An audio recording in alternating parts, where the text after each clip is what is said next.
Bismillahirrahmanirrahim. Bismillahirrahmanirrahim. Alhamdulillahirabbil alamin wassalatu wassalamu ala asyrafil anbiya'i wal mursalin wa ala alihi wa sahbihi ajma'in. Qala rabbi shrah li sadri wa yassir li amri wahlul 'uqdatam min lisani yafqahu qawli. Amma ba'd. Bismillahirrahmanirrahim. Allahumma nawwir qulubana bi nuri hidayah.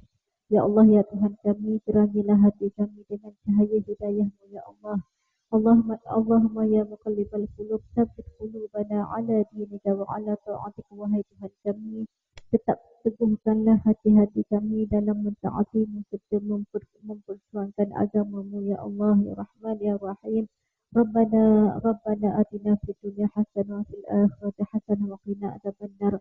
Allahumma iftah alaina hikmatak wa syur alaina min khazaini rahmatika ya arhamar rahimin, ya Rahman, ya Rahim.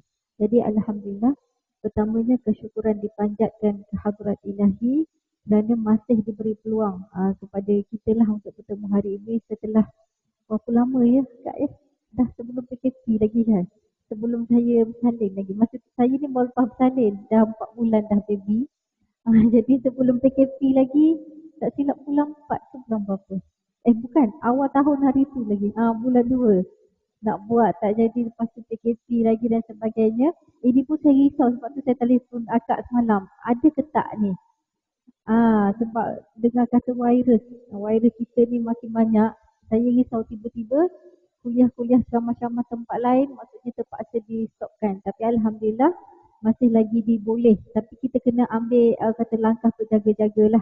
Langkah berjaga-jaga, kita ikut SOP dan sebagainya. Jadi mudah-mudahan kata walaupun dekat negara kita, bukan negara kita sahaja, bahkan hampir seluruh dunia ini dilanda dengan wabak virus, yang mana kita tahu virus ini adalah satu ujian daripada Allah Ta'ala. Boleh kita katakan sebagai ujian, bala dan sebagainya lah.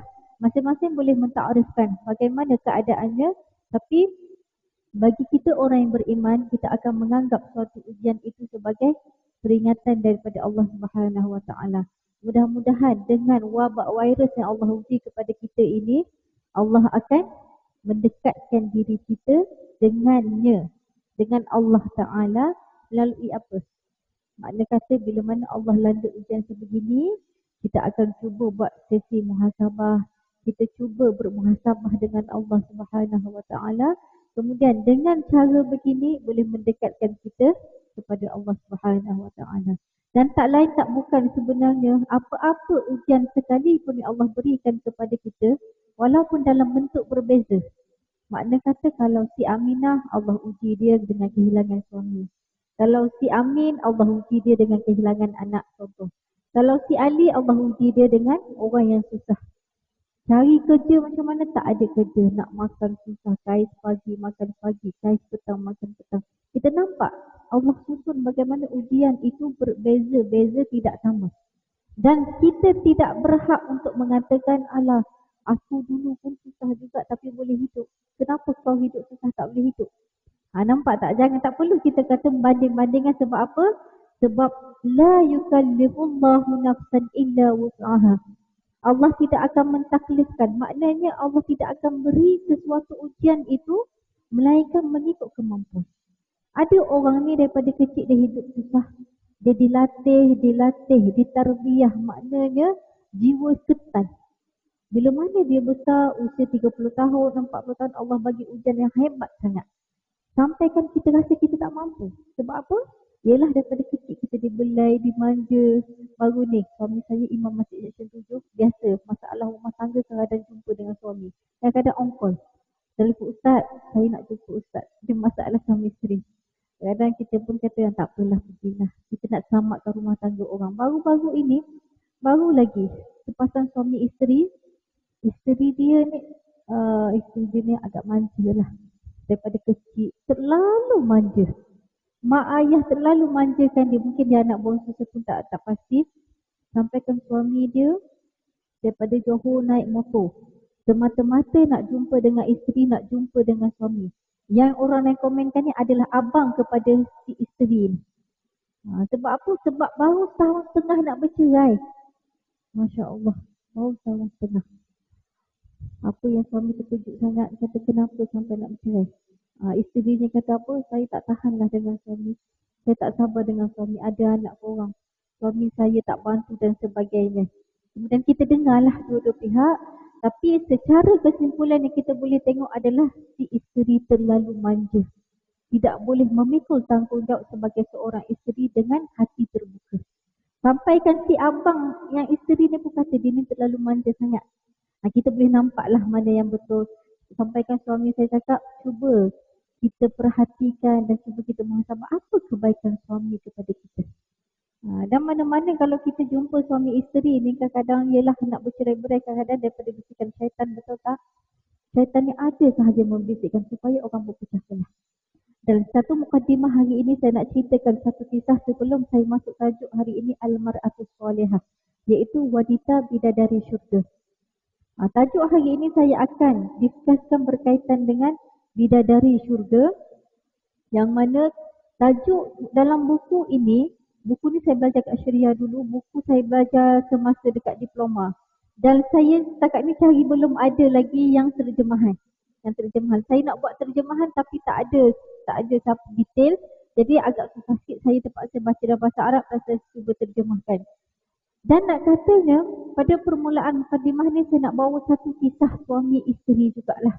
Ini diceritakan oleh isteri kepada Syekh yang muktabar di Syria. Dia ada cerita yang mana suami isteri ni tiap hari bergaduh.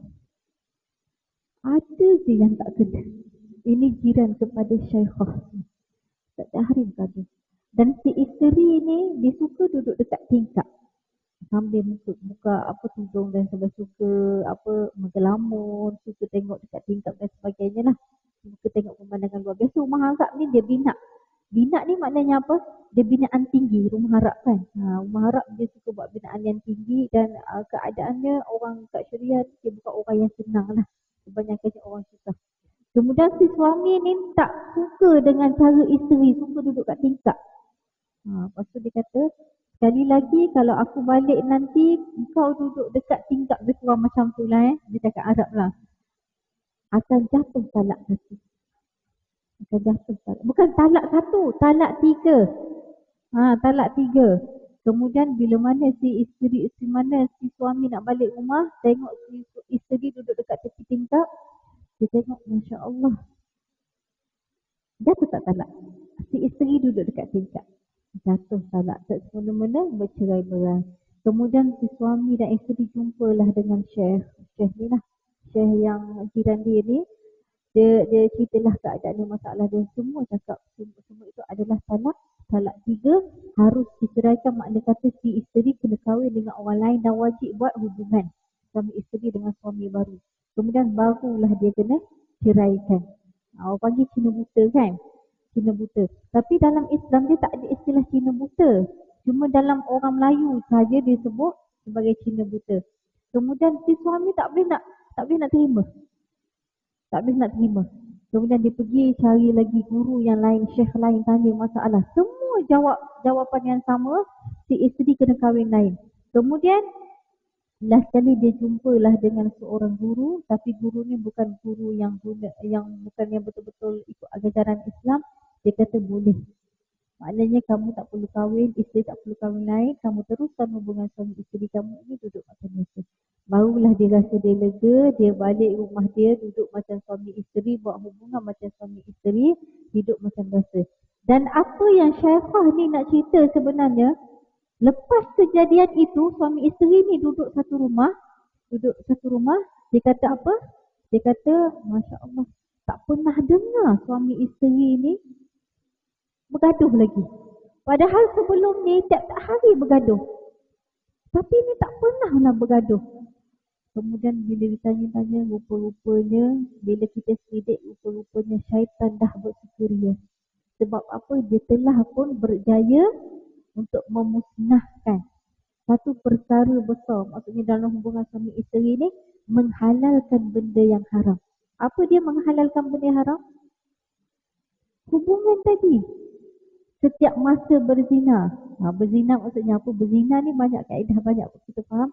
Antara berzina antara hubungan suami isteri, buat hubungan suami isteri tadi tu, suami isteri tak dikira berzina, tapi dikatakan suami isteri bila mana jadi talak 3 tadi dikira berzina lah kalau dia buat hubungan. Kemudian zina hati. Zina hati kita tak nampak. Zina hati ni maknanya zina dalam hati, dia boleh memburukkan lagi keadaan, memburukkan lagi hati kita lah. Kemudian apa lagi? Setiap perkara isteri buka aurat, tadi dikira aurat. Nak kata sepanjang masa dia berada dengan suami dia adalah berdosa. Kemudian apa lagi? Andai kata kalaulah dia mengandung anak itu, anak luar nikah. Anak luar nikah. Ramai sangat hari ini saya pergi ceramah mana-mana, ramai orang bertanyakan soalan berkaitan dengan kalau kahwin, kalau si suami, kalau si maksudnya si isteri ataupun si perempuan dengan lelaki berzina bila kahwin, adakah anak itu perlu dibinkan dan sebagainya, betul tak? Lepas tu kemudian bila dia akad nikah, masa dia mengandung, lepas akad nikah dia nak nikah lagi sekali. Pernah dengar tak? Ni banyak sangat soalan yang orang tanya kepada saya lah. Saya pun tak tahu kenapa. Tapi kalau ikutkan dah kahwin masa tu, kenapa kena kahwin lagi kali kedua, betul tak? Dia kata supaya disuhai, supaya lebih yakin perkahwinan kali kedua. Jadi maknanya perkahwinan kali pertama tak sah ke? Jadi saya pun tak pastilah. Mungkin ada trend kita ataupun mungkin ada orang-orang zaman dulu dia jadi kebiasaan macam ni kan. Baik, saya akan masuk berkaitan dengan tajuk kita hari ini, iaitu Al-Mar'atus Salihah, perempuan yang solehah. Saya cuba habiskan dalam 8.40 sebab saya risau sebenarnya. Sebab sekarang ni COVID tengah naik, maksudnya kami para asatizah takut kalau nak lebih takut. Kita takut bukan apa, takut disebabkan kalau kita buat kesalahan satu hari ini, tempat lain pun dah tak boleh buat.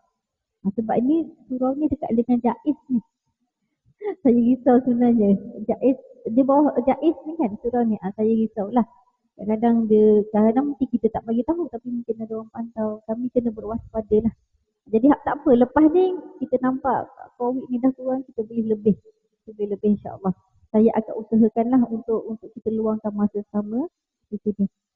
Okey, tajuk hari ini ialah berkaitan dengan al-mar'atus salihah, wanita yang solehah. Wanita yang solehah ini dikatakan juga al-fatatus salihah. Al-fatatus salihah ditergolongkan sebagai remaja yang solehah, wanita yang solehah, ibu yang solehah, isteri yang solehah, pelajar perempuan yang solehah, apa lagi? Pekerja yang solehah. Semua yang dikatakan wanita dia ada kategorinya. Kemudian wahiyallati qamat bi'asmati nafsiha 'anil dhunubi wal ma'asi. Wanita solehah ni bagaimana? Iaitu yang menyucikan dirinya daripada dosa-dosa besar. Dosa besar dan dosa kecil. Wal ma'asi dan juga maksiat. Wabta'adat 'anil muharramat dan dia cuba jauhkan daripada perkara-perkara yang diharamkan. Wadabitat nafsuha wasarat 'ala taqwallahi wa ta'atihi dan dia berusaha untuk melakukan takwa kepada Allah Taala. Apa maksud takwa? Kita tak faham kadang-kadang takwa, duk cakap takwa. Takwa tu apa sebenarnya? At-taqwa imtisalu awamirillah. Takwa ni ialah kita ikut apa yang Allah suruh. Ini maksud takwa. Imtisalu awamirillah wajtinabu nawahihi. Dia iaitu mengikut apa yang Allah suruh dan kita tinggalkan apa yang Allah larang. Makna kata kalau Allah suruh semayang, kita semayang. Kalau Allah larang kita berzina, kita tinggalkan daripada berzina. Jelas nampak ya, kalau Allah suruh puasa, Allah suruh zakat, kita laksanakan. Kalau apa sahaja yang Allah larang termasuk dosa-dosa besar. Antara dosa besar apa dia? Mengumpat, mengata orang, makan benda riba, membawang. Membawang tu mengumpat lah. Cuma bahasa cantik membawang, bukan mengumpat, betul tak? Tapi sebenarnya membawang tu adalah mengumpat. Kemudian sifatul fatatus salihah, sifat wanita yang solehah, iaitu ada 3 perkara. Sifat wanita yang solehah. Yang pertama, asmatun nafsi 'anil dhunubi wal ma'asi, iaitu bagaimana dia nak membersihkan jiwa dia daripada dosa-dosa dan maksiat sebagaimana firman Allah Taala, walladzina jahadu fina lanahdiyannahum subulana. Yang mana mereka ini bersungguh-sungguh melaksanakan suruhan Allah Subhanahu wa taala, mudah-mudahan kami memberi petunjuk kepada di dalam jalan kami lah. Maknanya bila mana kita ni nak melakukan suatu kebaikan, kita kena minta hidayah dengan Allah Subhanahu wa taala. Sebab itulah kita kena minta doa kepada Allah Taala, antara doa Sayyidina Umar Al-Khattab, iaitu doa Sayyidina Umar dia membacakan Allahumma arinal haqqa haqqan warzuqna ittiba'ah. Biasa dengar tak doa ni? Ya Allah, ya Tuhan kami, tunjukkanlah kepada kami kebenaran. Wa arinal batila batilan warzuqna ijtinabah. Wahai Tuhan kami, tunjukkanlah kepada kami kebenaran dan jalan kebenaran, dan berilah kekuatan kepada kami untuk kami mengikutinya. Dan tunjukkanlah kepada kami jalan yang buruk, maknanya kebatilan, dan berilah kekuatan kepada kami supaya kami dapat jauhi jalan yang tak elok tadi tu. Kita kena minta dengan Allah Ta'ala. Kadang-kadang kita tahu suatu perkara itu salah. Contohnya apa? Berzina. Kita tahu zina itu salah, tapi disebabkan bisikan syaitan, keadaan sekeliling dipengaruhi oleh lelaki tadi, dipujuk rayu dan sebagainya, kita tak ada kekuatan untuk menjauhi kesilapan dosa tadi. Jadi bagaimana kita nak dapat kekuatan? Kekuatannya adalah daripada Allah Subhanahu wa taala. Sebab tu kita kena sebut Allahu ya Qawi. Dalam Asmaul Husna, Allahu ya Qawi. Allah itu yang maha kuat. Berilah kekuatan kepadaku untuk aku menjauhi segala kejahatan. Kita kena minta dengan Allah. Ada orang hari ni, walaupun kita maksudnya meraihkan ramai yang datang kat sini, tapi yang datang ramai ni je kan. Inilah yang dikatakan dapat hidayah dan petunjuk. Taufik dan hidayah. Kita kena minta dua-dua dengan Allah. Ya Allah, berilah kepadaku hidayah dan taufikmu. Apa beza taufik dan hidayah? Dua-dua ni maksud dia petunjuk. Hidayah maksud dia petunjuk, taufik pun maksud dia petunjuk. Tapi apa bezanya? Kalau hidayah, kita minta contoh. Kita tahu datang ke kelas hari ini adalah perkara yang baik. Betul kan? Perkara yang baik. Kemudian, kita dapat datang ke sini, itu adalah, kalau kita tahu kita datang kelas adalah kebaikan, itu adalah hidayah. Dan kita datang, bila mana kita boleh datang ke majlis ilmu adalah taufik. Maknanya kekuatan untuk kita ikut hidayah tadi. Itu maknanya taufik. Dan ada orang lain, mungkin sahabat kita, jiran kita, dia tahu pengajian hari ini adalah bagus. Boleh memberi santap rohani dan sebagainya, tapi kita tak dapat datang ke sini. Maknanya dia tak dapat taufik. Tak dapat hidayah untuk dia datang bersama-sama kita. Dia dapat hidayah je. Macam kita tahu puasa tu bagus. Kan? Tapi tak semua orang boleh laksanakan puasa. Sebab apa? Sebab dia tak ada taufik, tak ada kekuatan untuk laksanakan puasa. Sebab tu hari ini kalau dalam doa kita minta dengan Allah supaya Allah berikan dua perkara ni, hidayah dan taufik. Bukan sahaja dalam perkara-perkara yang besar yang Allah suruh, bahkan dalam semua perkara. Kalau kita nak memilih contoh dalam bab pemakanan, kita rasa ragu-ragu kan, lain lagi dalam time COVID macam ni. Kita tengok macam ramai sangat penipuan yang berlaku masa time COVID ni, betul tak? Sebab apa? Sebab terlalu ramai orang yang hidupnya susah. Kami pun sentiasa ada juga buat bantuan kadang-kadang kepada orang yang dipanggil sebagai asnaf segera. Ini yang dibiasakan, yang disebut oleh suami Ustaz MK, suami arwah Ustaz Syadiah. Dia kata kat kami, ramai sungguh asnaf segera semenjak PKP ni. Kenal Ustaz MK Azman kan? Ustaz Syadiah arwah Ustaz Azman pernah datang ke sini kan? Dia pun cakap macam sebab apa? Sebabnya dialah antara orang yang membantu asnaf-asnaf ni yang tak ada pekerjaan, hilang pekerjaan dan sebagainya.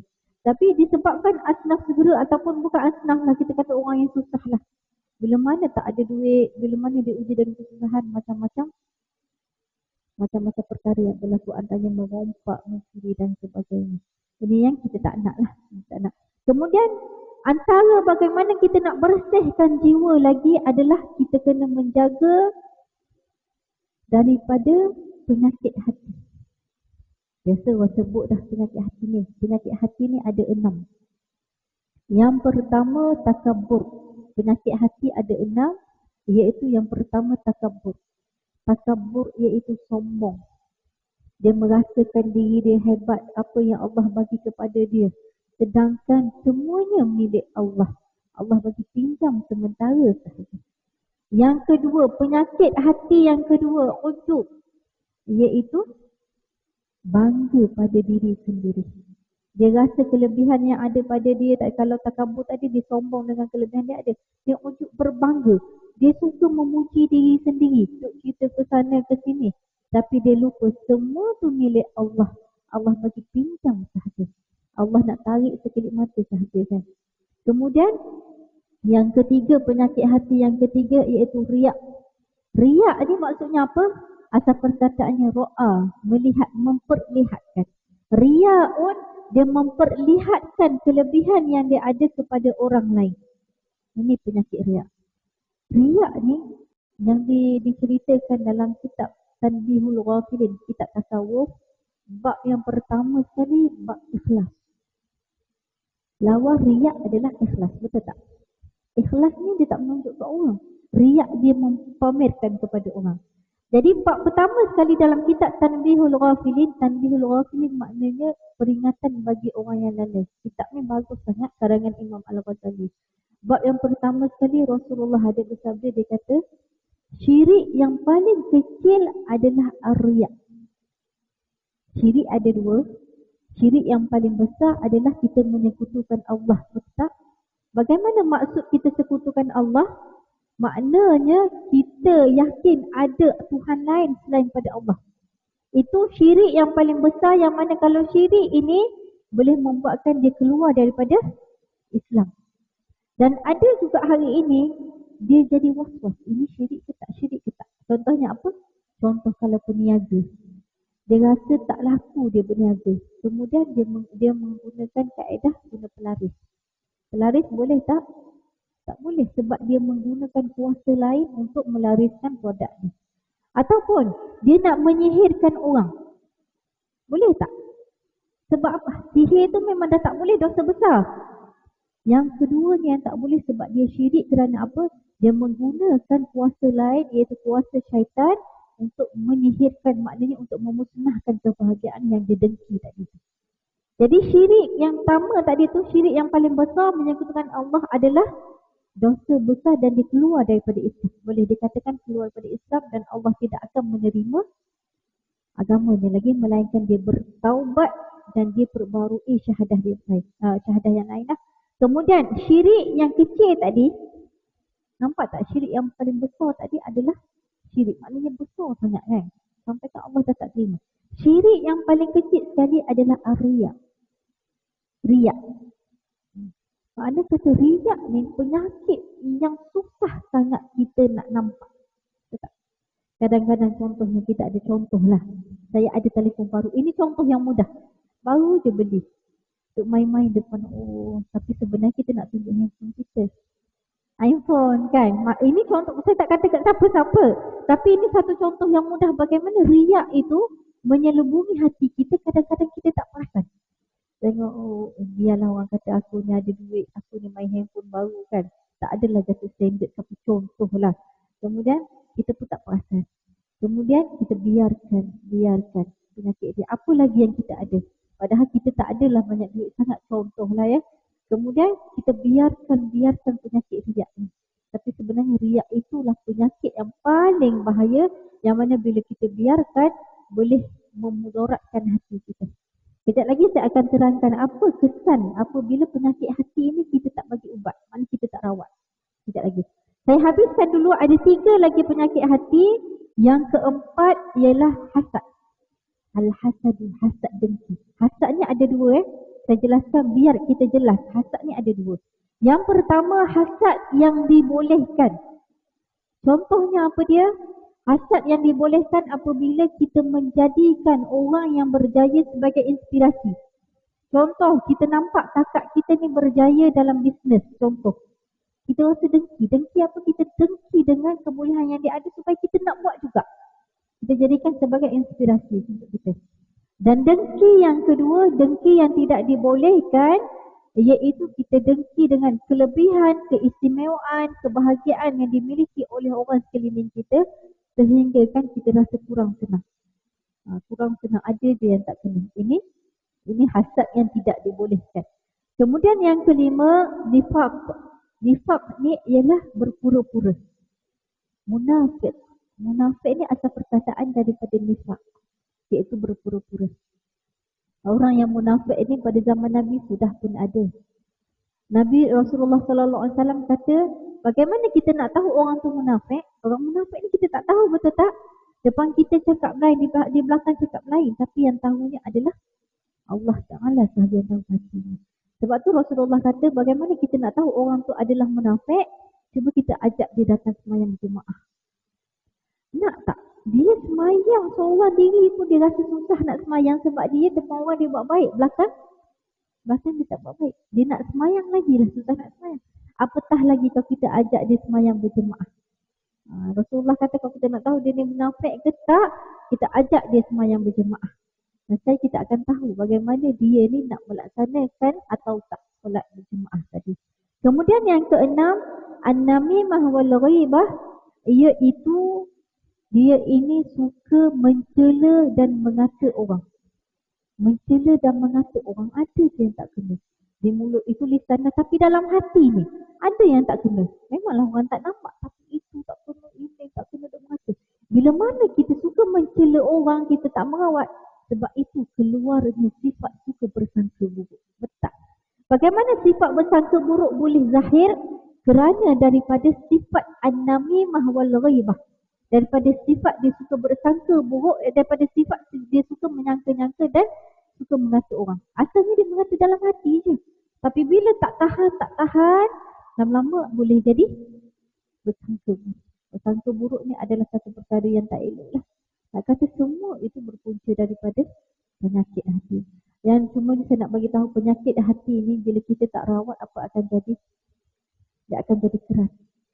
Bila mana hati kita jadi keras, inilah yang dikatakan hati kita mati. Hari tu saya dah dekat di Al-Hijrah, hari tu saya ada terangkan bahagian hati inilah. Bahagian hati dan mana-mana tempat saya suka menyentuh cakap berkaitan dengan hati. Sebab apa? Sebab sabda Nabi SAW, Nabi ada mengatakan, dalam badan kita ini ada seketul daging. Ini hadis sahih ya, bukan hadis biasa-biasa, hadis yang betul. Hadis yang sahih. Dalam badan kita ada seketul daging. Dalam badan kita ni. Kalau baik, baiklah segalanya. Kalau ia baik, maknanya seketul daging tu baik, maka akan baiklah segalanya. Kalau ia buruk, maka akan buruk segalanya. Iaitu apa dia? Kalau hati kita baik, kalau hati kita bersih daripada 6 sifat tadi, insya-Allah akan baik segalanya. Makna kata apa? Kalau hati kita tak suka mengata orang, nescaya kita takkan bersangka buruk dekat orang. Nescaya kita takkan berlaku pergaduhan. Nescaya kita akan cuba bersangka baik, bertanya khabar dan cuba kita bergaul dengan orang dengan baik. Nampak tak peranan? Hanya kerana seketul daging tadi. Andai kata kita tidak merawat penyakit hati tadi, kita suka bersangka buruk, kita suka bertakabur ataupun kita suka riak, hasad, dengki. Bila mana kita dengki, kita tidak rawat, nescaya kita akan bergaul dengan orang yang kita dengki tadi dengan pergaulan yang tidak baik. Kita sihirkan dia, kita cuba memburuk-burukkan dia, kita duduk cerita sana sini tentang keburukan dia dan sebagainya, untuk mengata sana sehingga menimbulkan satu fitnah. Nampak hanya kerana berpunca daripada penyakit hati.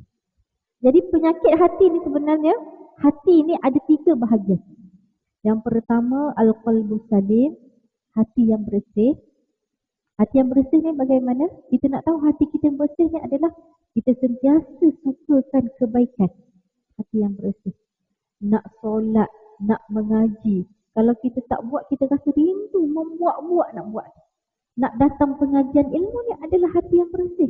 Kita nak datang ke majlis ilmu dengan sedih, kita rasa ya Allah, rasa macam rindunya nak datang ke majlis ilmu. Sebab apa? Sebab kita rasa kita nak memberi makanan kepada hati kita. Ini kalau hati kita bersih. Kemudian hati yang kedua ialah al-qalbus saqim. Hati yang sakit. Sakit ni macam mana? Sakit macam tadilah takabur, ujub, riya, hati yang sakit. Kemudian suka mengata orang.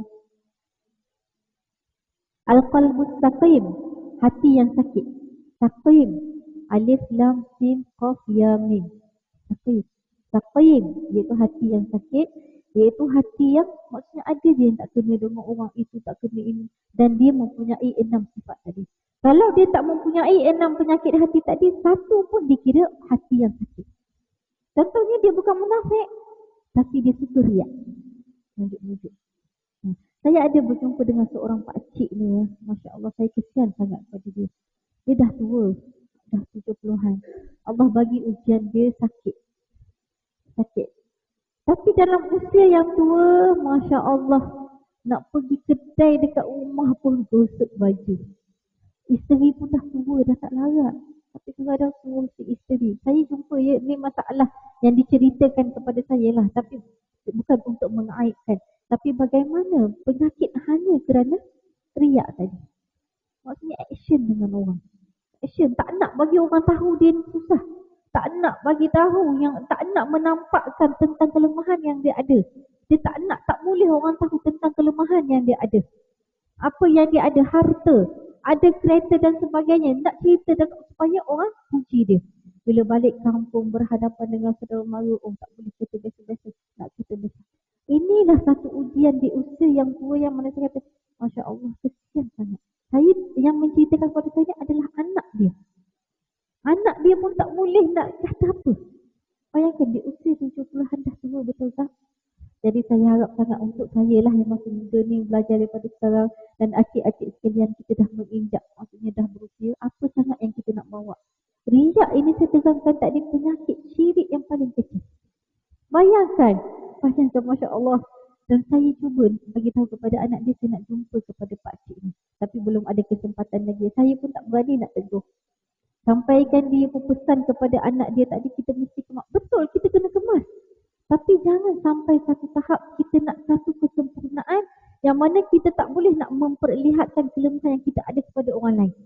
Ini satu penyakit hati yang mana mungkinlah kita kena doakan. Mudah-mudahan tak ada cara lain dan melainkan dapat hidayah dan taufik tadi.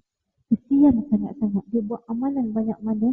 Andai kata penyakit riak ini menyelubungi dalam hati, penyakit riak ni Rasulullah kata apa? Seolah-olah macam ni ya. Kalaulah ada seketul kayu, sepuhun kayu, kayu yang ataupun ranting, kayu lah, batang kayu yang besar tu, bila mana kita letak api, dia akan bakar. Sehingga yang meninggalkan adalah abu. Dia buatlah amalan banyak mana pun, tak ada apa yang berhasil melainkan tinggal abu. Abu tu apa faedah dia? Tak ada apa faedah. Bahkan dia bagi bau busuk. Bahkan bila mana angin bertembangan, dia akan meniupkan sehingga boleh menyakiti orang-orang sekeliling. Betul tak? Inilah bahananya penyakit riak. Sebab itulah kita ni penyakit hati tadi kita kena rawat. Supaya apa? Supaya kita tak mendapat penyakit hati yang ketiga. Penyakit hati yang ketiga apa dia? Al-qalbul mayyit awil makhtum alaihi. Iaitu hati yang mati. Ini mati terus. Mati ataupun hati yang tertutup. Kalau penyakit yang kedua tadi, hati yang sakit tadi, kita boleh rawat. Hati yang sakit. Mungkin kalau kita mengata orang dan sebagainya, kita boleh istighfar kan. Astagfirullahaladzim. Allah akan bersihkan balik hati kita. Kemudian penyakit yang ketiga ni, penyakit hati mati ni, kita dah tak boleh rawat. Sebab apa? Sebab hati kita dah tertutup. Kita jauh daripada hidayah Allah. Allah dah bagi hidayah, kita tak nampak. Orang tegur pun kita tak nak terima. Kita tak boleh nak bezakan dah mana yang baik, mana yang buruk. Kita tak. Kadang-kadang orang yang dengan maksiat biasa yang dia buat dengan dosa besar, dia rasa seronok. Dia rasa tak bersalah. Dia rasa angkuh dengan kesalahan yang dia buat. Inilah yang dikatakan hati yang mati. Jadi bagaimana peranan orang-orang sekeliling, contoh kalau ada dalam keluarga kita yang diuji dengan masalah begini, tak lain tak bukan, mintalah dengan Allah. Sebab apa? Sebab yang memberi petunjuk adalah Allah. Allahu ya hadi, ya hadi ya nur. Wahai yang memberi petunjuk, wahai yang memberi cahaya, terangilah hati kita dan orang yang kita nak doa tadi. Minta sungguh-sungguh dengan Allah. Dan bagi yang menjadi seorang ibu ataupun orang yang kita ini menjadi seorang ibu dan kita yang masih lagi mempunyai ibu, mintalah dengan ibu kita supaya mendoakan kepada kita, anak-anak kita, supaya kita sentiasa diterangi hati kita. Sebab apa? Sebab bila mana kita bayangkan cahaya, cahaya lilin tu bukan dia menerangi diri dia sahaja, bahkan dia menerangi orang sekeliling. Kalau kita nampak anak kita ni anak yang soleh, bukan dia menerangi diri dia sahaja, bahkan dia menerangi diri kita, suami kita, datuk nenek moyang kita, kaum kerabat kita, jiran-jiran kita, betul tak? Hanya kerana kesolehan daripada anak kita. Jadi nak kata sifat cahaya yang Allah beri dalam hati kita tu sangat-sangat memberi kesan yang sangat baik. Sebab tu kita kena minta dengan Allah. Kita nak tahu hati kita ni sakit ataupun hati kita ni baik, maknanya hati kita ni mungkin kita tak sempurna, betul tak? Mungkin hati kita ni di tahap yang kedua lah. Saya bagi katakan susah sebenarnya kita nak dapat hati yang pertama. Rata-rata kalau daripada 100 orang, mungkin dalam 5 orang memiliki hati yang pertama tadi. Hati yang bersih. Sebab apa? Sebab syaitan tu sentiasa mewas-waskan kita, betul tak? Syaitan tu sentiasa membisik-bisikkan kita nak buat benda supaya kita buat benda yang tak elok. Mungkin kita berada di tahap yang kedua, itu hati kita sakit. Tapi saya yakin, kita ni yang hadir ke majlis ilmu, walaupun hati kita sakit, kita sentiasa nak rawat. Kalau tak, kita tak datang ke majlis ilmu. Orang yang datang majlis ilmu ni sebenarnya dia memiliki hati yang baik tadi. Mungkinlah kita duduk tengah-tengah lah. Nak kata yang kedua tu macam tak elok sangat kan. Termasuklah dengan diri saya sendirilah. Diri saya sendiri maknanya kita ni sebuat kesalahan. Sebab apa? Dalam kitab Tafsir Munir, dalam tafsir surah An-Nas, surah Qul a'udzu birabbin nas, katakanlah wahai Muhammad, aku berlindung denganmu ya Allah. Qul a'udzu birabbin nas, dengan Tuhan yang menciptakan manusia. Qul a'udzu birabbin nas, malikin nas, raja manusia. Malikin nas, ilahin nas, min syarril waswasil khannas, daripada kejahatan bisikan syaitan. Dalam kitab Tafsir Munir, ulama mentafsirkan bahawasanya syaitan ni kerja dia nak bisik-bisikkan manusia. Dan Rasulullah ada sebut, syaitan ni duduk badan kita ni mengembang. Memang dia duduk dalam badan kita. Dan Rasulullah ada cerita, di setiap badan manusia ada korin. Pernah dengar korin tak? Korin ni maksud dia asal perkataan corona, ikatan. Dia duduk dekat dengan kita. Bukan virus corona ni ya. Corina. Asal perkataan bahasa Arab. Iaitu syaitan. Syaitan ni kalau memang ada dengan setiap orang, semua ada korin. Cuma Rasulullah kata apa? Korin yang ada pada diriku ni korin yang baik. Yang ada pada diri aku ni korin yang baik, sentiasa ajak kebaikan. Jadi nak katanya kat badan kita ni ada korin yang mengajak kepada keburukan. Yang mana syaitan ni duduk badan kita ni, Rasulullah sendiri cerita dalam hadisnya, cuma saya lupa macam dia. Syaitan ni dia sifatnya mengembang. Bila mana kita sebutnya perkataan Allah, dia akan menunjuk. Sebab itulah bagaimana kita nak menghidup hati kita. Kalau kita tersilap, terbuat tanpa sengaja kesilapan ataupun dosa-dosa, cepat-cepat kita istighfar, astagfirullah. Ataupun kita sebut apa sahaja perkataan Allah. Allahu Akbar, la ilaha illallah. Ataupun masa kita nak semayang, angkat takbir banyak kali, Allah. Was-was kan. Ini perkara biasa sebenarnya, was-was masa nak angkat takbir. Sebab syaitan tu memang tahu kita nak semayang, memang dia akan datang. Daripada kita nak berhadas kecil tak ada lagi. Nak cuci badan kita, nak bersihkan faras kita, nak ambil air pada tu lagi dia dah was-waskan kita. Jadi bagaimana kita nak elakkan pada syaitan? Banyakkan baca a'udzubillahi minasyaitonirrajim, ataupun kita baca sebut zikir kalimah Allah. Subhanallah, Allahu Akbar. Biar syaitan tu tersentak. Maksudnya lari daripada kita. Biar dia tersedar, dia rasa panas dengan kita. InsyaAllah mudah-mudahan kita boleh bezakan yang mana baik dan mana buruk. Kita boleh ikut mana yang baik dan kita boleh jauh daripada jalan yang buruk. Sebab tu Sayyidina Umar disarankan baca doa tadi. Allahumma arinal haqqa haqqan warzuqna ittiba'ah wa arinal batila batilan warzuqna ijtinabah. Okey. Kemudian yang kedua apa dia? Yang kedua, sikap yang perlu dilakukan oleh wanita yang solehah ialah birrul walidaini bil ihsan illahuma. Berbuat baik kepada kedua ibu bapa dengan sebaik-baiknya. Maknanya kata Kita buat perkara yang mak ayah suruh. Tapi kita jangan berlanggar daripada syariat lah. Kalau mak ayah kita ni walaupun namanya Islam, kalau tak semayang, tak puasa, dia suruh kita buka aurat dan sebagainya, walaupun benda tu arahan daripada mak kita, memang kita kena taat kepada mak ayah.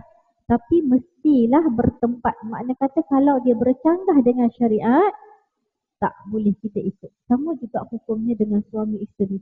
Suami isteri hari ni banyak saya jumpa kes suami isteri. Suami isteri akhirnya isteri yang dizalimi, terzalim dengan si suami. Sebab apa? Sebab alasannya isteri kena taat kepada suami.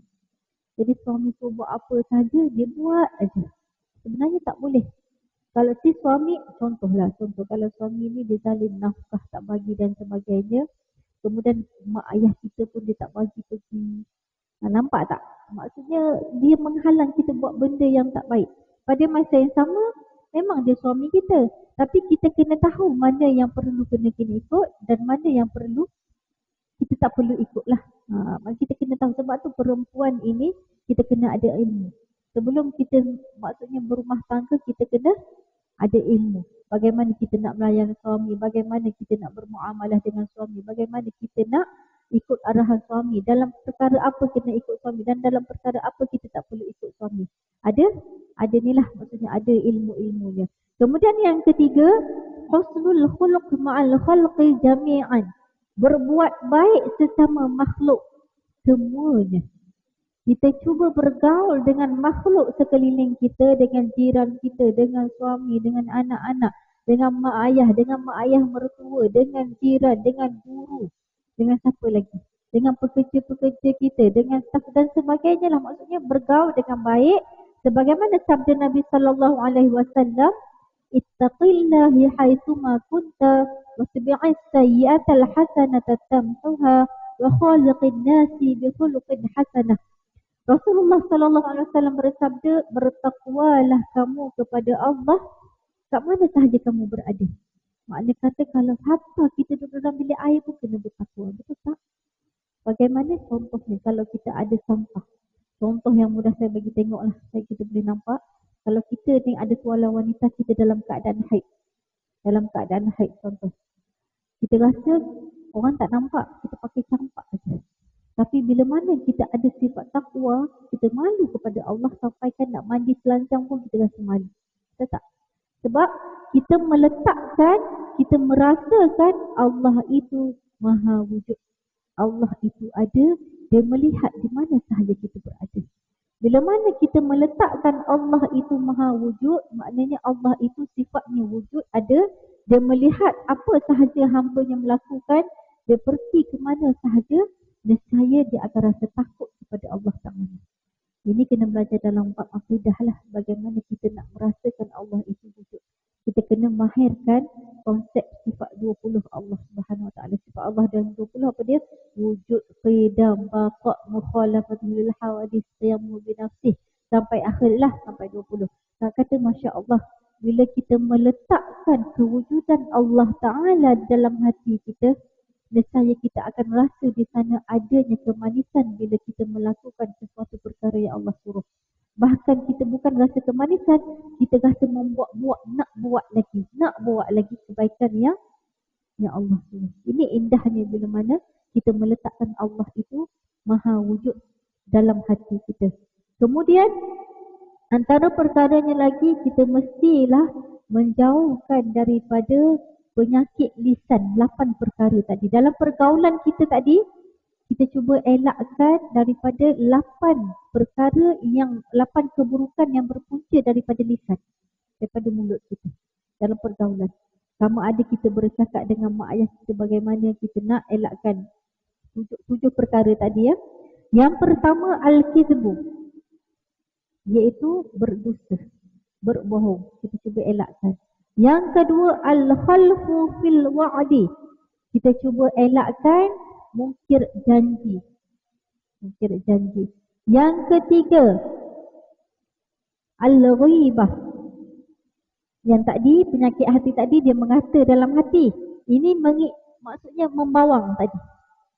Dia mengata orang, maksudnya mengumpat. Berpunca daripada mulut. Yang keempat, al-mira'u wal jidal, berdebat. Suka berdebat. Suka berdebat dengan orang. Kalau boleh nak dia je yang menang. Macam itulah masalah. Dia berdebat ni sebenarnya ada situasi dibolehkan. Ada situasi tak dibolehkan. Contoh kalau kita berdebat dengan orang yang bukan Islam. Kita berdebat, kita nak cerita tentang kebaikan Islam. Kita nak menunjukkan kehebatan Islam. Itu tak apa. Yang tak bolehnya berdebat. Maksudnya sampaikan boleh berlaku pergaduhan antara individu-individu dengan jiran kita dan sebagainya. Tak nak kalah, tak nak mengaku kalah. Bukan macam tu. Kemudian yang kelima, al-li'an. Suka melaknat orang. Suka melaknat orang. Contohnya apa dia? Nak kata orang lah. Bodoh lah. Gila lah. Apalah dan sebagainya. Bengong lah. Orang Terengganu ke? Bukan. Bengong biasanya orang Terengganu. Okey, bengong lah apa-apa sahaja dia sebut. Maksudnya dia melaknat. Dengan daripada mulut dia ada yang tak kena. Melaknat ni adalah antara satu perkara yang tak elok. Yang ketujuh. Yang keenam. Ad-du'a'u 'alal khulqi. Maknanya dia mendoakan keburukan kepada orang sekeliling dia. Contoh dia nak marah sangat. Aku doakan kau aksiden kejap lagi. Contoh. Kau ni bodoh. Aku doakan kau ni tak jaya dalam exam apa. Maksudnya kita mendoakan keburukan. Tak boleh. Yang dibolehkan, bukan yang dibolehkan. Maknanya kalau macam situasi kita boleh nampak contoh kalau ada orang menzalimi kita. Contohnya kalau kita ini difitnah. Maksud kita dizalimi. Orang yang menzalimi kita mungkin jiran kita. Kan? Orang yang dizalimi maknanya kita dizalimi. Doa orang yang dizalimi adalah tadi hijab, maknanya makbul. Sebab tu kita jangan buat-buat zalim ke orang. Kita tak tahu, mungkin apa yang Allah uji kepada kita hari ini mungkin disebabkan doa daripada orang yang dizalimi tadi. Sebab tu kita kalau boleh hubungan dengan manusia kena jaga sungguh-sungguh. Sebab apa? Sebab Allah tak akan ampunkan kita. Yang akan mengampuni kita adalah orang. Kita kena minta maaf dengan orang yang kita buat salah tadi. Sebab tu sebelum kita ni meninggal, pastikan kita ni tak ada buat salah dengan siapa-siapa. Walaupun dengan suami kita sendiri. Dan yang dibolehkan kalau kita nak mendoakan, memang ada sebenarnya. Pada zaman Nabi tak silap saya pun ada yang menceritakan bila mana dia buat dizalimi, dia mendoakan. Dia mendoakan keburukan dan sebagainya. Tapi sebaiknya kita ni tak usah kita mendoakan keburukan. Sebaiknya kita mendoakan supaya Allah bagi hidayah kepada dia. Cumanya dia nak dapat hidayah tu mungkin dengan jalan ujian yang Allah bagi. Contohnya apa? Mungkin dengan jalan ujian tu kita rasa macam dia puas hati sikit lah. Kita sebab dulu dia pernah zalim kita kan. Kita doakan moga Allah bagi hidayah. Dia nak dapat hidayah tu bagaimana? Mungkin Allah uji dia dengan kesusahan dan sebagainya. Jadi kita doakan yang baik untuk dia. Kemudian yang ketujuh tadi al-mizahu was-sukhriyah wal-istihza'u bin-nas. Kita mengejek orang. Yang tadi melaknat, ini mengejek. Mengejek ni macam mana? Mengejek ni macam mana? Mengejek ni maksudnya kita memburuk-burukkan dia, kita mengejek lah. Contohnya kalau kita nampak dia ni maksudnya hidung besar ke apa, biasa budak-budak sekolah ke apa kan, mata besar ke apa ke, ataupun nampak dia gemuk, kita panggil awak gemuk ke apa, macam tu lah kita mengejek. Perli lebih kurang lah kan. Macam mengejek ni macam perli sehingga boleh meruntuhkan maruah dia. Maksudnya mengejek. Benda-benda ni cuba kita elakkan lisan kita daripada melakukan 7 perkara ini dalam pergaulan. InsyaAllah bila kita cuba elakkan 7 perkara tadi, InsyaAllah pergaulan kita tadi, kita akan boleh menjalankan hubungan yang baik. Kemudian antaranya lagi adalah dalam masa sekejap lagi ni saya nak jelaskan, sebenarnya saya ada bagi iklan kepada akak ada bagi buku ni. Sebenarnya Ustaz Arwah Ustaz Syadia Abbas dia datang ke sini bertetap berapa kali dia pernah cakap? Dah 6 kali. Saya antara anak muridnya sebenarnya, anak murid Arwah Ustaz Syadia, dan maknanya kami rakan dakwah sekali lah. Dan dia sebenarnya yang bagi nama saya kepada akak kan. Maksudnya untuk gantikan dia kat sini. Jadi semenjak dia meninggal, kami para asatizah bersepakat untuk membuat satu buku, yang mana buku ini sebenarnya kami menceritakan lebih kepada pengalaman dakwah ataupun ataupun pengalaman ataupun amanat-amanat berharga. Sebenarnya buku ini kami buat ni sebenarnya untuk kita buat kelangsungan dakwah sebab kita tahu suami arwah dia ada buat yayasan amal, betul tak? Macam kami sendiri sebenarnya kalau kita kumpulkan infak dan kita bagi kepada suami dia. Suami dia akan pergi ke Sabah, Sarawak, dia akan jumpa orang fakir-fakir di Kelang, orang yang betul susah, kita ajak dia. Hujung minggu arwah sendiri pun sebenarnya pergi jumpa dengan orang-orang tepi jalan sebab kita ajak kepada berdakwah dan sebagainya lah. Jadi kita nak dengan kelangsungan, maksudnya dengan dana yang kita cari, suami dia boleh lagi teruskan. Dan sebenarnya inilah antara perkara yang dilakukan oleh arwah ini sendiri. Bagaimana kematiannya disebut-sebut, betul tak? Masa dia meninggal ramai mana orang menyebut-sebut dan kita lihat penggali kubur sendiri menceritakan dialah kubur dia sendiri adalah antara kubur yang paling indah dan cantik. Antara inilah antaranya khidmat yang dia buat. Antara yang pertama dia cuba sebarkan ilmu. Bagaimana kita tahu disebarkan ilmu, pergi maksudnya sibuklah dengan jadual dia ada. Kemudian yang kedua, bersedekah. Bersedekah bagaimana? Kadang-kadang dengan duit dia sendiri yang dia pergi mengajar-ngajar tu, dia pergi sedekah dekat orang. Ini saya tak naklah cerita secara panjang, tapi nak katanya saya sendiri cukup terkesan lah dengan apa yang dia buat. Dan suami dia sebenarnya tidak bekerja. Bekerja dia buat amal tadi itulah. Bekerja maksud saya tu dia ada syarikat tapi dia tak bekerja dengan mana-mana ni lah tempat. Tapi melalui hasil dakwah. Hasil dakwah inilah dia bagi kepada suami dia supaya dapat kelangsungan dakwah. Sebab itulah yang kami nak cari dana supaya suami dia dapat teruskan buat dakwah bagaimana yang sebelum ini dia laksanakan. Dan kami juga sebenarnya ada juga bagi untuk kegunaan fisabilillah. Dan yang kedua ramailah yang menulis ada Ustazah Hafizah Musa, Ustazah Isfadiyah, Ustazah Zawiyah, Ustazah Asmi, Ustazah Asma Harun. Dan saya sendiri pun ada juga menulis buku ni. Ustazah Ainul Madiah pun ada, Ustazah Muzayyana, diasaskan oleh Ustazah Muzayyana. Dan dalam buku ni saya nak cerita sedikit. Mungkin kalau ada yang berminat nak beli, mungkin boleh kontak akak lah ya. Kontak akak lah, kumpul order dan sebagainya. Maksudnya nanti boleh bagi tahu. InsyaAllah dana ni kita akan bagi untuk fisabilillah. Cumanya saya nak sentuh sedikit baki yang ada ni. Saya nak bawa sedikit. Dalam penulisan saya ni saya ada bagi beberapa amalan. Mungkin boleh tengok lagi lah selepas ni. Beberapa amalan yang disarankan bagaimana untuk menguatkan roh. Yang kita tahu hati kita ni, roh, jiwa, roh, hati.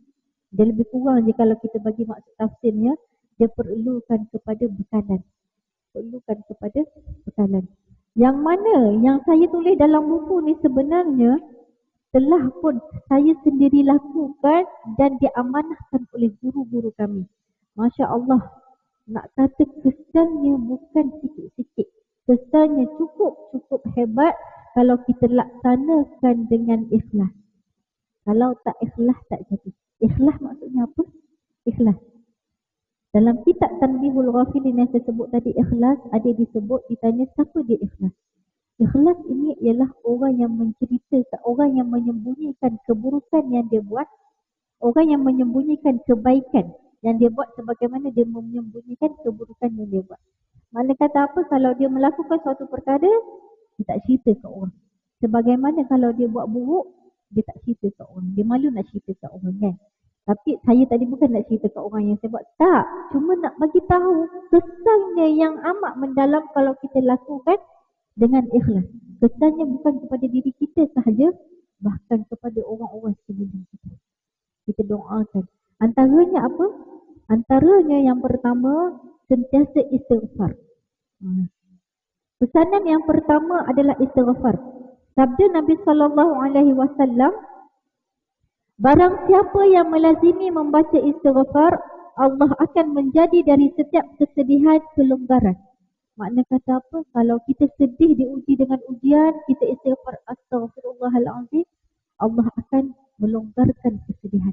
Maknanya apa? Allah akan kurangkan kesedihan yang kita ada. Kemudian, dan dari setiap kesempitan jalan hidup. Makna kata apa? Kalau kita diberi dengan ujian, kita rasa sempit sangat, nak makan pun susah, kita istighfar, insya-Allah Allah akan memberi rezeki jalan keluar dan memberi rezeki kepadanya dari arah yang tidak disangka-sangka. Istighfarlah. Istighfar ni maksudnya apa? Astaghfirullahalazim. Aku meminta keampunan kepada Allah. Kita minta sungguh-sungguh dengan Allah, istighfar, astagfirullahaladzim. Dan zikir inilah sebenarnya yang menguatkan roh kita, yang memberi kekuatan kepada kita. Sebagaimana ada diceritakan nanti pada akhir zaman akan keluarnya Dajjal. Yang mana ketika mana keluarnya Dajjal nanti, hidup kita akan huru-hara. Betul tak? Kisah Dajjal yang akan keluar memang panjang lah. Cuma saya nak cerita bab ni je.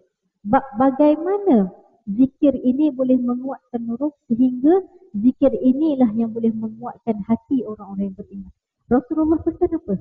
Rasulullah kata, di akhir zaman nanti ikatlah isteri kamu dan anak kamu di rumah. Macam tu sekali Rasulullah pesan. Sebab apa? Sebab dahsyat sangat-sangat tuhmahan ujian pada akhir zaman. Lagi-lagilah masa Dajjal keluar nanti. Sebab apa? Ditanya lagi lah sebab apa? Sebabnya yang boleh menguatkan, antaranya lagi yang boleh menguatkan memberi makanan kepada orang beriman hanyalah zikir. Masa Dajjal keluar nanti, tak ada makanan, susah nak cari. Duit dah tak diguna pakai. Yang boleh diguna pakai adalah hanyalah emas sahaja. Hanyalah emas. Sebab tu ulama-ulama sekarang dia mensyurkan buat dinar. Sebab apa? Sebab kita akan satu hari nanti kita akan menggunakan emas satu hari nanti. Dan yang dikatakan makanan yang boleh menguatkan orang beriman ketika itu adalah zikir kepada Allah Subhanahu Wa Taala. Yang kedua adalah solat sunat taubat. Cuba kita laksanakan sebab apa? Yang pertama, bagaimana syarat-syarat taubat kita diterima oleh Allah Ta'ala adalah bersungguh-sungguh meninggalkan perbuatan dosa. Masa kita nak solat sunat taubat, nak istighfar, kita kena tanamkan dalam hati, kita bersungguh-sungguh nak tinggalkan dosa yang kita buat. Kemudian yang kedua, bertaubat dari perbuatan dosa yang pernah kita lakukan. Maknanya kalau sebelum ni kita pernah berzina, ni tak jauh ya, tapi kita minta sungguh-sungguh, kita berazam tak nak buat lagi. Yang ketiga, kita jangan ulang lagi. Walaupun kita solat sunat taubat, mungkin barangkali kita akan buat lagi, betul tak? Tapi kalau kita betul-betul berazam tak nak buat, insya-Allah kita ada kekuatan. Minta dengan Allah supaya Allah beri kekuatan kepada kita tak lakukan dosa tadi. Yang keempat, kita cuba usaha dan tawakal. Usaha dan tawakal. Kemudian yang ketiga, banyakkan sedekah. Banyakkan sedekah. Dalam hadis ni Rasulullah hadis sebut, ya ma'asyaran nisa, mungkin siapa yang memiliki buku ni boleh baca detail sebenarnya. Saya ada tulis dalam buku ni, cuma hari ni saya cerita secara ringkas. Lepas ni mungkin boleh mendalami. Rasulullah kata apa? Ya ma'asyaran nisa, tasaddaqna wa aktsirna al-istighfar. Wahai sekalian perempuan, banyakkan bersedekah dan banyakkan istighfar. Ini sabda Nabi ya, sabda Nabi. Fa inni ra'aitukunna aktsara ahlin nar. Sesungguhnya aku melihat ramai sangat wanita duduk dalam neraka. Sebab apa? Sebabnya tuksirnal li'an. Banyak sangat perempuan ni suka melaknat orang, mengata orang dan sebagainya. Wa takfurnal 'ashir, dan antaranya dia maksudnya suka ni lah menyakiti orang sekeliling. Dan hadis ni panjang, cuma saya nak ringkaskan adalah kita ni perempuan terbiasa buat maksiat, banyakkan bersedekah. Sebab apa? Sedekah ini, apa maksud sedekah? Sedekah itu maksudnya kita membenarkan. Membenarkan maksudnya apa? Ketika mana kita bersedekah, kita membenarkan Allah Ta'ala. Itu maksudnya. Kalau kita ada duit, susah ke senang kita nak bagi ke orang? Susah, betul tak? Lagi-lagi kita terbayang penat susah ni kita ni bekerja, nak bagi duit RM1 ke orang kadang betul. Tapi bila mana kita bagi, kita membenarkan ini rezeki milik Allah. Allah bagi kepada kita. Dan hadis Nabi SAW, Allah Rasulullah disebut lagi, tidak akan bercampur antara sedekah dan bencana ataupun ujian. Maksudnya kalau kita bersedekah, Allah elakkan bala bencana daripada kita. Mungkin bencana dari untuk diri kita, bencana yang Allah akan bagi untuk anak kita, untuk suami ahli keluarga kita, kaum kerabat kita. Jadi banyakkan bersedekah.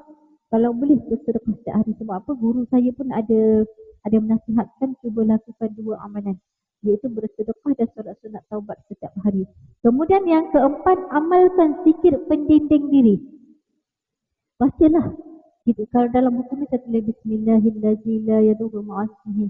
Dia lagi kalau time COVID ni kan, virus ni, cuba kita baca. Supaya apa? Supaya kita sebut dengan nama Allah tadi, supaya kita dapat menjauhkan daripada perkara-perkara yang boleh memudaratkan kita. Kita baca. Kalau kita tak boleh nak baca dengan zikir ni, bacalah zikir apa pun. Baca subhanallah, alhamdulillah, Allah Akbar. Baca setiap hari kita niatkan. Pagi dan petang kita cuba lakukan. Kita niatkan supaya Allah jauhkan daripada segala wabak virus, segala fitnah dunia, segala perkara-perkara yang tak elok kita niatkan.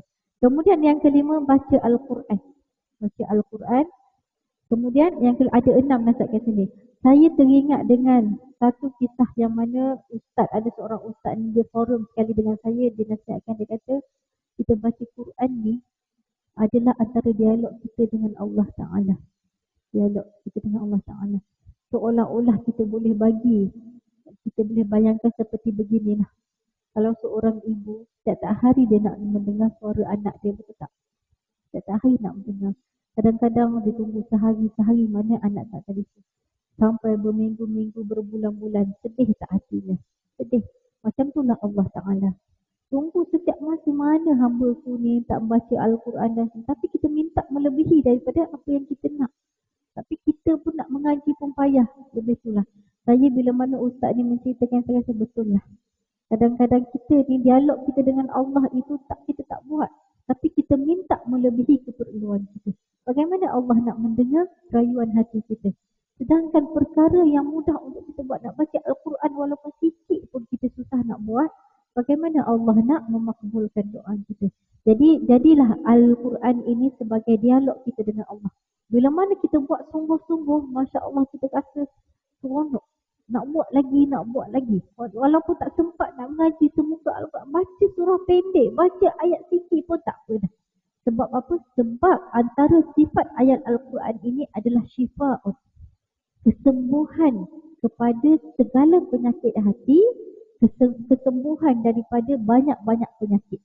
Antaranya apa? Kalau kita sakit gangguan syaitan, kita baca ayat Al-Quran, ruqyah dan sebagainya, syaitan akan lari, betul tak? Kemudian kalau kita baca ayat, bacalah ayat apa-apa pun. Contohnya kita baca Ya Latif, Ya Latif, Ya Latifum bi'ibadihi yarzuqu man yasha' wa huwal qawiyul 'aziz. Ini ayat Al-Quran. Kita baca ayat ni, tiup dia air, bagi kepada anak kita, suami kita, kita niat supaya mereka lembut hati. Itu pun ayat Al-Quran. Kita jadikan ayat Al-Quran sebagai wasilah. Wasilah ni apa? Perantaraan kita dengan Allah Ta'ala supaya Allah makbulkan segala hajat kita. Kemudian yang ke-16 kali syukur. Wa man yashkuru fa innama yashkuru li nafsihi wa man kafara fa innallaha ghaniyyun hamid. Kemudian ada lagi ayat dia kata wala in syakartum la azidannakum. Ayat ni saya nak bagi maksud yang mudah kita faham. Allah kata apa? Kalau kita bersyukur dulu, Allah akan tambah nikmat. Tapi hari ini kita silap. Kita minta lagi nikmat. Yang Allah bagi sebelum ni kita tak syukur. Macam mana Allah nak bagi nikmat? Kan? Tapi bercanggah dengan ayat Al-Quran tadi yang mana Allah kata, kalau kamu nak nikmat, kamu kena syukur dulu. Nescaya akan aku bagi lagi nikmat. Jadi cubalah kita muhasabah, cuba kita fikir, mendalami apa sahaja nikmat yang Allah bagi. Ada suami yang soleh, satu nikmat. Ada anak yang soleh, satu nikmat. Ada rezeki yang kita boleh makan, satu nikmat. Ada rumah yang mana orang lain tak ada rumah pun, satu nikmat. Ada kereta, ada apa lagi, ada ilmu, itu pun satu nikmat. Yang mana nikmat ni kita bersyukur, insya-Allah Allah akan tambah lagi nikmat-nikmat yang lain. Cuma yang saya bawa dalam kisah ni sebenarnya bagaimana kita nak memiliki nikmat yang lain, yang pertama sekali adalah kena syukur. Yang mana ramai sangat susah nak menghayati rasa kesyukuran. Jadi saya rasa setakat ini je lah dahulu. Ada soalan, kita buka soalan ke? Ada soalan ni? Saya sebenarnya memang takut hari ini sebabnya tengah kes banyak. Jadi saya takut nak lebih. Saya takut memang kadang-kadang pegawai JAIS ni tanya kita tepat ke tak dah. Nanti dah okey minggu depan dan satu bulan depan kalau dah turun, berani sikit lah. Tempat sebelum ni pun tempat lain memang saya akan buat sejam lebih. Cuma hari ni kita ikut dulu SOP. Kita takut. Tak ada soalan. Kita baca doa sikit lah. Tak baca doa. Okay. Bismillahirrahmanirrahim. Alhamdulillahirabbil alamin. Allahumma salli ala sayyidina Muhammad wa ala alihi washabbihi ajma'in. اللهم اغفر لنا ذنوبنا وصحي أجسادنا وطول عمرنا يا الله ونبر قلوبنا وثبت إيماننا وأحسن أعمالنا ووسع رزقنا وإلى الفرق وفدنا وعن الشر أبعدنا وقضي حوائجنا في الدنيا والآخرة ربنا هب لنا من أزواجنا وذرياتنا قرة أعين واجعلنا للمتقين إماما ربنا آتنا من لدنك رحمة وهيئ لنا من أمرنا رشدا ربنا آتنا في الدنيا حسنة وفي الآخرة حسنة وقنا عذاب النار وقنا عذاب القبور وقنا عذاب المحشر وصلى الله على سيدنا محمد وعلى آله وصحبه أجمعين والحمد لله رب العالمين.